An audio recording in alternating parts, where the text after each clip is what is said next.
ఎవరైనా సరే ఒక గ్లాసులో నీళ్లు తీసుకొని ఆ నీళ్ళల్లో కొద్దిగా ఉప్పు జీలకర్ర కలపండి.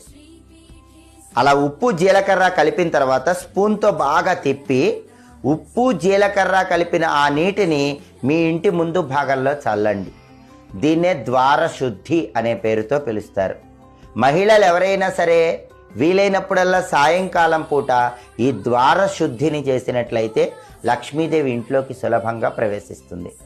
అలాగే ఆడవాళ్ళు ఏం చేస్తారంటే ఉదయం పూట తులసి దళాలు కోసుకోండి. సాయంకాలం పూట ఆ తులసి ఆకులు రసంలాగా చేయండి.